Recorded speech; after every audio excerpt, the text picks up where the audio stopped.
Iran पर America और Israel का संयुक्त हमला प्लान ए था,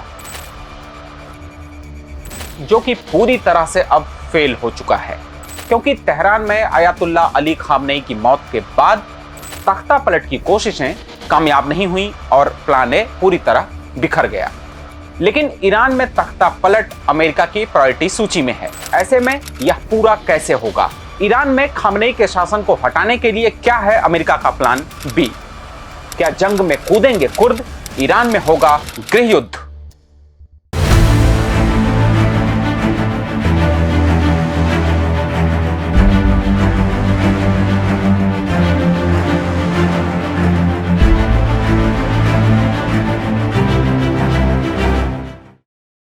नमस्कार, आप मुखातिब हैं अरुण पांडे से। यह जंग जिसके कुछ दिनों में ही खत्म होने का दावा डोनाल्ड ट्रंप कर रहे थे, वह धराशायी हो चुका है। ईरान के दमदार पलटवार ने इजराइल को भी नजदीक से आईना दिखा दिया। ऐसे में जो खबरें छनकर आ रही हैं, उससे संभव है कि ईरान की मौजूदा सत्ता के पुराने दुश्मन यानी कुर्द लड़ाकों को अमेरिका मैदान में उतार दे। वाशिंगटन और तेल अवीव यही चाहता है कि ईरानी कुर्द ग्रुप्स युद्ध में कूद पड़े। डोनाल्ड ट्रंप ने साफ कहा है कि अगर वो ऐसा करते हैं तो ये बहुत बढ़िया होगा। ट्रंप कुर्द लीडर से फोन पर बात कर चुके हैं। खबरें यह भी हैं कि CIA उन्हें हथियार मुहैया करा रहा है। अमेरिका इजराइल के प्लान बी से तुर्की के भी कान खड़े हो गए हैं, क्योंकि उन्हें लग रहा है कि अगर ईरान में गृह युद्ध का प्लान सफल हुआ तो अगला नंबर उनका है। लेकिन पहले ये समझते हैं कि कुर्द हैं कौन और ईरान के खिलाफ ये अमेरिकी सेना के लिए कैसे मददगार साबित हो सकते हैं।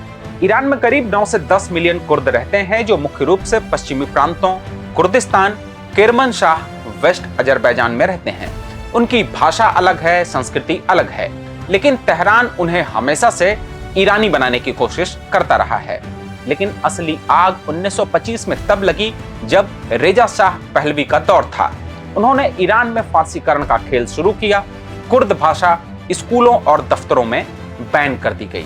कुर्द पहचान को कुचलने के लिए जबरदस्ती फारसी थोपी गई।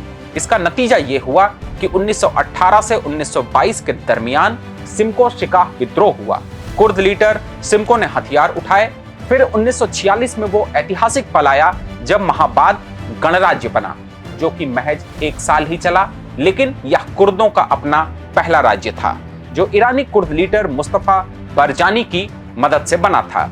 1 साल के बाद ईरानी फौज ने इस पूरे साम्राज्य को नेस्तनाबूद कर दिया। 1979 की इस्लामिक क्रांति के बाद उम्मीद थी कि अयातुल्ला खुमैनी कुर्दों को अधिकार देंगे, लेकिन ऐसा नहीं हुआ। कुर्द लीडर्स के कत्ल हुए। डॉक्टर अब्दुल रहमान घासेमालू, डॉक्टर सदक सराफ कंदी मारे गए। कुर्द पेशमर्ग 1993 में इराकी कुर्दिस्तान भाग गए। अब आते हैं मौजूदा ताकत पर। आज ईरानी कुर्दों की सबसे बड़ी ताकत है coalition of political forces of Iranian Kurdistan. फरवरी 2026 में बना यह संगठन छोटे छोटे गुटों को मिलाकर बना है, लेकिन सच्चाई ये है कि ये ताकत बेहद ही छोटी है। इनके पास भारी हथियार नहीं है, एयर डिफेंस नहीं है, कोई एयर कवर नहीं है। ईरान की रेवोल्यूशनरी गार्ड इनके मुकाबले कहीं अधिक मजबूत है। बिना अमेरिका और इजराइल की मदद के कुर्द ईरान में कोई भी युद्ध नहीं कर सकते। रिपोर्ट्स कहती हैं कि CIA हथियार दे रहा है। KDPI यानी ईरानी कुर्दिस्तान की डेमोक्रेटिक पार्टी के लीडर मुस्तफा हिजरी से वो बात भी कर चुके हैं। अमेरिका और इजराइल का प्लान साफ है। कुर्दों को प्रॉक्सी बूट ऑन ग्राउंड बनाओ, ईरान इराक बॉर्डर से अंदर घुसाओ, वेस्टर्न ईरान पर कब्जा करो और तेहरान की सेना को 2 मोर्चों पर उलझा दो। लेकिन कुर्द लीडर सावधान हैं। वे अमेरिका के भरोसे इस बार कोई ऐसा कदम नहीं उठाना चाहते कि लेने के देने पड़ जाएं, क्योंकि इराक से लेकर सीरिया तक कुर्दों ने अमेरिका से धोखा खाया है। कुर्दों को जंग में उतारने के बाद या तो उनकी मदद बंद कर दी गई या तो अमेरिकी सैनिक वहां से वापस लौट गए। यहीं पर एक मजेदार बात सुनिए। कुर्दों के बीच एक कहावत कही जाती है जिसकी जड़ें बेहद गहरी हैं। कहावत का तर्जुमा है, हमारे पास पहाड़ों के अलावा कोई दोस्त नहीं। ये कहावत ये बताने के लिए काफी है कि कुर्द पिछले अनुभवों से कितना सतर्क हैं। तुर्की नेशनलिस्ट मूवमेंट पार्टी के हेड देवेतेल बालीगिची चेतावनी दे रहे हैं कि कुर्द अमेरिकी इजराइल के लिए मजदूर सैनिक नहीं बन सकते, ये बिकाऊ नहीं है। तुर्की डर रहा है क्योंकि पीकेके यानी कुर्दिस्तान वर्कर्स पार्टी तुर्की में कुर्दों की सबसे बड़ी और पुरानी सशस्त्र पार्टी है, जो 1980 के दशक से तुर्की सरकार के खिलाफ लड़ रही है। और पीजेएके जो ईरान में कुर्दों का एक सशस्त्र ग्रुप है, ईरानी सरकार यानी खामेनेई रेजिम के खिलाफ लड़ रही है। और पीजेएके को पीकेके की ब्रांच माना जाता है।